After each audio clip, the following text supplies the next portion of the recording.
पिछले व्लॉग 'ਚ ਤੁਸੀਂ ਦੇਖਿਆ ਸੀਗਾ ਕਿ ਅਸੀਂ ਨਨਕਾਣਾ ਸਾਹਿਬ ਦੀ ਮੇਨ ਐਂਟਰੈਂਸ ਤੇ ਆਏ ਸੀਗੇ ਤੇ ਤੋਂ ਅੱਗੇ ਨਨਕਾਣਾ ਸਾਹਿਬ ਤਕਰੀਬਨ 15 ਕਿਲੋਮੀਟਰ ਅੰਦਰ ਨੂੰ ਹੈ ਤੇ ਅਸੀਂ ਹੁਣ ਅੰਦਰ ਨੂੰ ਨਨਕਾਣਾ ਸਾਹਿਬ ਜਾ ਰਹੇ ਹਾਂ। ਆ ਦੇਖੋ ਬੜਾ ਵਧੀਆ ਰੋਡ ਬਣਿਆ ਹੋਇਆ ਹੈ, ਦੋਨਾਂ ਪਾਸਾਂ ਫੁੱਲ ਫਲ ਲੱਗੇ ਹੋਏ ਨੇ, ਰੋਡ ਬਹੁਤ ਹੀ ਪਿਆਰਾ ਬਣਿਆ ਹੋਇਆ ਹੈ। ਅਸੀਂ ਜਾ ਰਹੇ ਨਨਕਾਣਾ ਸਾਹਿਬ।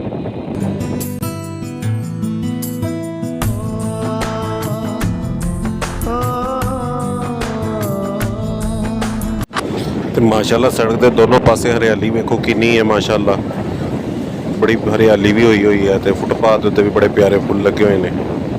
ਦੇਖੋ ਮਾਸ਼ਾਅੱਲਾ ਤੁਸੀਂ ਦੇਖੋ ਇੰਜੋਏ ਕਰ ਰਹੇ ਹੋਵੋਗੇ ਤੇ ਜਿਹੜੇ ਸਿੱਖ ਭਰਾ ਤੋਂ ਫਿਰ ਕੇ ਗਏ ਨੇ ਉਹਨਾਂ ਨੇ ਵੀ ਕਾਫੀ ਇੰਜੋਏ ਕੀਤਾ ਹੋਣਾ ਤੇ ਜਿਹੜੇ ਦੇਖ ਰਹੇ ਨੇ ਉਹਨਾਂ ਦਾ ਵੀ ਇੱਧਰ ਨੂੰ ਆਉਣ ਨੂੰ ਬਹੁਤ ਜ਼ਿਆਦਾ ਦਿਲ ਕਰਦਾ ਹੋਏਗਾ।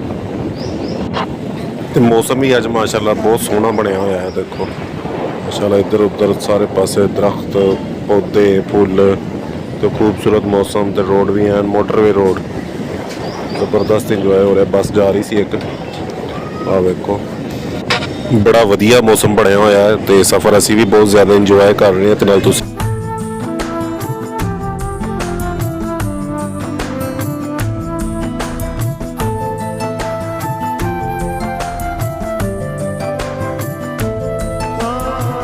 ਜਿਹੜੇ ਸਾਡੇ ਸਿੱਖ ਭਰਾ ਦੂਸਰੇ ਮੁਲਕਾਂ ਤੋਂ ਨਨਕਾਣਾ ਸਾਹਿਬ ਆ ਕੇ ਫਿਰ ਕੇ ਗਏ ਨੇ ਉਹ ਕਾਫੀ ਤਾਰੀਫ ਕਰਦੇ ਨੇ ਇਹਨਾਂ ਦੀ, ਉਹਨਾਂ ਦੇ ਵੀਡੀਓਜ਼ ਦੇ ਵਿੱਚ ਉਹਨਾਂ ਦੇ ਵਲੋਗਾਂ ਦੇ ਵਿੱਚ ਦੇਖੀਦਾ ਹੈ ਉਹ ਕਾਫੀ ਤਾਰੀਫ ਕਰਦੇ ਤੇ ਵਾਕਈ ਇਹ ਜਗ੍ਹਾ ਤਾਰੀਫ ਦੇ ਕਾਬਿਲ ਹੈ। ਦੇਖੋ ਕਿੰਨੀ ਪਿਆਰੀ ਬਣੀ ਹੋਈ ਹੈ। ਲਓ ਜੀ ਨਨਕਾਣੇ ਦੀ ਆਬਾਦੀ ਨਜ਼ਰ ਆਉਣੀ ਸ਼ੁਰੂ ਹੋ ਗਈ ਹੈ, ਮਾੜੀ ਮਾੜੀ ਆਬਾਦੀ ਇੱਥੋਂ ਸ਼ੁਰੂ ਹੁੰਦੀ ਪਈ ਹੈ ਤੇ ਆਹ ਵੇਖੋ ਕੁਛ ਆ ਕਿਰਪਾਨਾਂ ਪਈਆਂ ਨੇ, ਲੋਕੀ ਦੇਖਦੇ ਜਿਨ੍ਹਾਂ ਨੂੰ ਪਤਾ ਹੈ ਕੋਈ ਕਿਰਪਾਨਾਂ ਦੀ ਕੁਛ ਕਿਸਮਾਂ ਨੇ। ਇੱਧਰ ਕਿਰਪਾਨਾਂ ਦੀ ਪੂਰੀ ਦੁਕਾਨ ਸੀਗੀ, ਉਹ ਵੇਖੋ ਪੂਰੀ ਦੁਕਾਨ ਹੈ ਕਿਰਪਾਨਾਂ ਦੀ।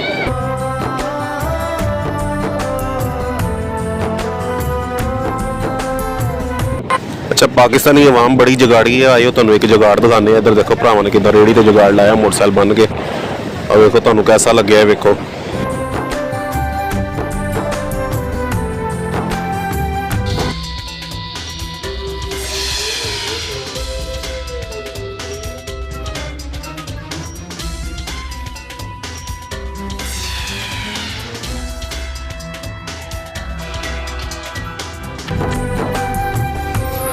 ਮਾਸ਼ਾਅੱਲਾ ਸੜਕ ਕਿਨਾਰੇ ਫੁੱਟਪਾਥ ਤੇ ਵੇਖੋ ਕਿੱਡੇ ਪਿਆਰੇ ਫੁੱਲ ਆਏ ਨੇ। ਇੱਦਾਂ ਲੱਗ ਰਿਹਾ ਜਿੱਦਾਂ ਅਸੀਂ ਕਿਸੇ ਬਾਗ ਦੇ ਵਿੱਚੋਂ ਗੁਜ਼ਰ ਰਹੇ ਹਾਂ। ਵੇਖੋ ਕਿੱਡੇ ਪਿਆਰੇ ਫੁੱਲ ਲੱਗ ਰਹੇ ਨੇ, ਹਰ ਤਰ੍ਹਾਂ ਦੇ ਰੰਗ ਬਰੰਗੇ ਜਿਹੇ ਫੁੱਲ ਨੇ। ਸਾਨੂੰ ਤਾਂ ਗੁਜ਼ਰਦੇ ਬਹੁਤ ਪਿਆਰੇ ਲੱਗ ਰਹੇ ਨੇ, ਤੁਹਾਨੂੰ ਦੱਸੋ ਕੈਸੇ ਲੱਗ ਰਹੇ ਨੇ। ਅੱਗੇ ਇੱਕ ਮਸ਼ਹੂਰ ਨਹਿਰ ਆ ਗਈ ਹੈ, ਕਾਦਰਾਬਾਦ ਹੈਡ ਬਰਾਜ ਤੋਂ ਨਹਿਰ ਨਿਕਲਦੀ ਪਈ ਹੈ, ਨਾਮ ਇਹਦਾ ਕਾਦਰਾਬਾਦ ਕਨਾਲ ਲਿੰਕ। ਤੇ ਇਹ ਲਿੰਕ ਨਹਿਰ ਹੈ ਇੱਕ ਜਿਹੜੀ ਦਰਿਆ ਰਾਵੀ ਨੂੰ ਦਰਿਆ ਚਨਾਬ ਦੇ ਨਾਲ ਜੋੜ ਰਹੀ ਹੈ। ਇੱਧਰੋਂ ਕਾਦਰਾਬਾਦ ਹੈਡ ਬਰਾਜ ਬਣਾਇਆ ਨਾ, ਉੱਥੋਂ ਨਿਕਲਦੀ ਪਈ ਹੈ ਤੇ ਉਧਰੋਂ ਦਰਿਆ ਚਨਾਬ ਤੇ ਇੱਧਰ ਨੂੰ ਜਾ ਕੇ ਫਿਰ ਅੱਗੇ ਦਰਿਆ ਰਾਵੀ ਦੇ ਨਾਲ ਜਾ ਰਲਦੀ ਹੈ। ਤੇ ਮਾਸ਼ਾਅੱਲਾ ਇਹਦੇ ਵਿੱਚ ਪਾਣੀ ਕਾਫੀ ਹੈ। ਵੇਖੋ ਇੰਨੀਆਂ ਵੱਡੀਆਂ ਨਹਿਰਾਂ ਦੇ ਵਿੱਚ ਨਹਾਉਣ ਦਾ ਸਵਾਦ ਵੀ ਪਿੰਡਾਂ ਦੇ ਲੋਕ ਹੀ ਲੈਂਦੇ ਨੇ। ਪਿੰਡਾਂ ਦੇ ਲੋਕ ਨਹਾਉਂਦੇ ਹੁੰਦੇ ਨੇ ਇੱਥੇ, ਲੇਕਿਨ ਸ਼ਹਿਰਾਂ ਵਾਲਿਆਂ ਨੂੰ ਕਾਫੀ ਇਹਤਿਆਤ ਕਰਨੀ ਪੈਂਦੀ ਹੈ। ਵੇਖੋ ਕਾਫੀ ਵੱਡੀ ਨਹਿਰ ਹੈ। ਚਲੋ ਆਪਾਂ ਅਗਲੇ ਸਫ਼ਰ ਸ਼ੁਰੂ ਕਰਦੇ ਹਾਂ ਨਨਕਾਣਾ ਸਾਹਿਬ ਵੱਲ।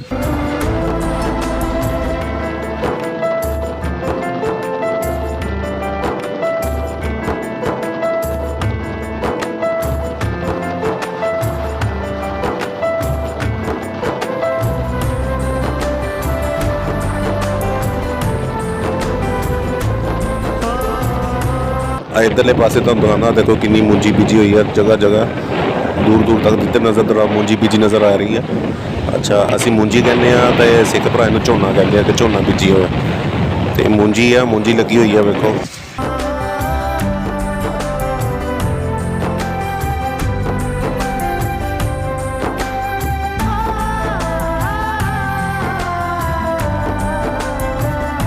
ਨਨਕਾਣਾ ਸਾਹਿਬ ਸ਼ਹਿਰ ਦੀ ਹਦੂਦ ਸ਼ੁਰੂ ਹੋਣ ਤੇ ਇੱਕ ਵੈਲਕਮ ਮੋਨੂਮੈਂਟ ਦੁਬਾਰਾ ਫੇਰ ਬਣਾਇਆ ਗਿਆ ਹੈ। ਉਹ ਇੱਕ ਪਿੱਛੇ ਦੇਖਿਆ ਤੁਸੀਂ ਨੰਗਿਆ ਜਿਹੜਾ ਹੁਣੀ, ਤੇ ਹੁਣ ਇੱਥੋਂ ਨਨਕਾਣਾ ਸਾਹਿਬ ਸ਼ਹਿਰ ਦੀ ਹਦੂਦ ਸ਼ੁਰੂ ਹੋ ਗਈ।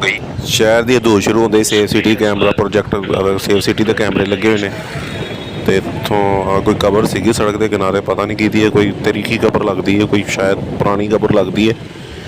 ਤੇ ਆ ਵੇਖੋ ਨਨਕਾਣਾ ਸਾਹਿਬ ਸ਼ਹਿਰ ਦੀ ਹਦੂਦ ਇੱਧਰੋਂ ਚੱਲ ਪਈ ਹੈ। ਦੇਖੋ ਹੁਣ ਅਸੀਂ ਗੁਰਦੁਆਰਾ ਜਨਮ ਸਥਾਨ ਵੱਲ ਜਾ ਰਹੇ ਹਾਂ, ਤੁਸੀਂ ਸਾਡੇ ਨਾਲ ਹੀ ਰਹੋ, ਅਸੀਂ ਉੱਧਰ ਨੂੰ ਜਾ ਰਹੇ ਹਾਂ। ਰੇਲਵੇ ਸਟੇਸ਼ਨ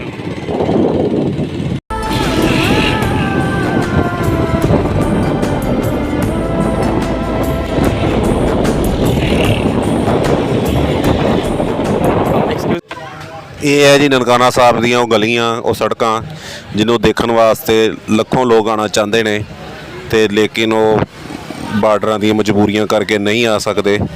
ਉਹਨਾਂ ਨੂੰ ਅਸੀਂ ਦਿਖਾ ਰਹੇ ਹਾਂ। ਅੱਜ ਹੀ ਗੁਰੂ ਨਾਨਕ ਜੀ ਸਾਇੰਸ ਕਾਲਜ ਆਇਆ ਹੈ। ਅੱਜ ਹੀ ਉਹ ਗਲੀ ਸ਼ੁਰੂ ਹੋ ਗਈ ਹੈ ਜਿਹੜੀ ਸਿੱਧੀ ਗੁਰਦੁਆਰਾ ਜਨਮ ਸਥਾਨ ਵੱਲ ਨੂੰ ਜਾ ਰਹੀ ਹੈ।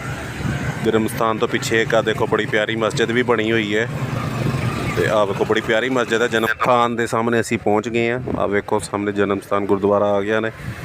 ਇੱਥੇ ਸਿਕਿਉਰਿਟੀ ਵੀ ਟਾਈਟ ਹੈ ਤੇ ਆਹ ਕਿ ਦੇਖੋ ਆਹ ਗੁਰਦੁਆਰਿਆਂ 'ਚ ਚੰਦਾ ਦੇਣ ਬਾਰੇ, ਡੋਨੇਸ਼ਨ ਦੇਣ ਬਾਰੇ ਲਿਖਿਆ ਹੈ ਕਿ ਗੁਰਦੁਆਰੇ ਦਾ ਕੰਮ ਕਿਹੜੀ ਕਮੇਟੀ ਕਰਾਉਣੀ ਤੇ ਤੁਸੀਂ ਚੰਦਾ ਕਿਵੇਂ ਦੇਣਾ ਹੈ।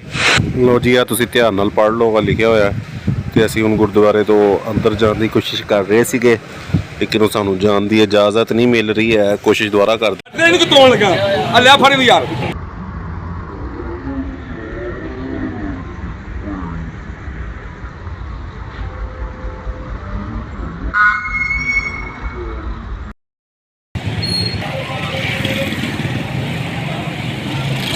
जी बैदुल्ला भाई, ये क्या हुआ? उन्होंने अंदर जाने ही नहीं दिया। आ गया ना, टाइमिंग है 4 बजे तक। हमें पता नहीं था कि 4 बजे के टाइमिंग है, लेकिन हमने तो उसको बहुत कहा लेकिन उन्होंने बात ही नहीं मानी। तो जी गुरुद्वारे आए थे वीडियो बनाने के लिए, जी तो ननकाना साहब हम आए थे, तो आज जब वो वीडियो बनाने नहीं दे रहे हैं, अंदर जाने नहीं दे रहे हैं क्योंकि हमें एक तो टाइमिंग का नहीं पता था।